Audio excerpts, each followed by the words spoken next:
Friends ఇప్పుడైతే మనం west Bengal best foods అయితే ట్రై చేయబోతున్నాం. అందులో ఫస్ట్ ఫిష్ అనమాట. ఎందుకంటే వెస్ట్ బెంగాల్లో చాలా ఫేమస్ ఫిష్ అనమాట.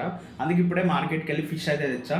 సో ఇప్పుడైతే మనం వెస్ట్ బెంగాల్ స్టైల్లో అయితే మనం ఫుడ్ అయితే ట్రై చేయబోతున్నాం. అందరికీ చెప్పడం మర్చిపోయి, నేనైతే ఇప్పుడు వెస్ట్ బెంగాల్ అయితే ఉన్నాను అనమాట. చిన్న వర్క్ మీద వచ్చా. సో ఇప్పుడైతే నేను మార్కెట్కి వెళ్ళి వెస్ట్ బెంగాల్ ఫిష్ అయితే తెచ్చాను అనమాట. లోకల్ అప్పుడే పట్టింది, మీరు చూడొచ్చు వీడియోలో. సో ఇప్పుడైతే మనం వెస్ట్ బెంగాల్ సైడ్లో యూట్యూబ్ చూసి మనం అయితే west Bengal style fish curry అయితే చేయబోతున్నాం. Let's do it. ఇప్పుడైతే మనం చాలా రూల్స్ అయితే ట్రై చేయబోతున్నాం.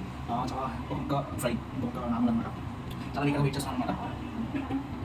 ఓ మై గాడ్ ఫ్రెండ్స్, ఇదైతే చాలా బాగుంటుంది. మొక్క అయితే చూడండి, ఇది ఫ్రై మొక్క ఫ్రెండ్స్ చాలా బాగుంది. నేను అనుకోలేదు బెంగళూరు రెస్టారెంట్ ఎంత బాగుంటుందని. మీకు రెసిపీ కావాలంటే రెస్టారెంట్ కామెంట్ చేయండి, మీకు కూడా డిఎం చేస్తాను. ఫ్రెండ్స్ చాలా బాగుంది. వీడియో నచ్చినప్పుడు లైక్ చేయండి, and don't forget to subscribe our channel. సరే, మరి నెక్స్ట్ వీడియోలో అందరూ ఇంకో బ్యూటిఫుల్ అయిన తీసుకువెళ్తాం. అంతవరకు నేను మీ బాగా సైనింగ్ ఆఫ్.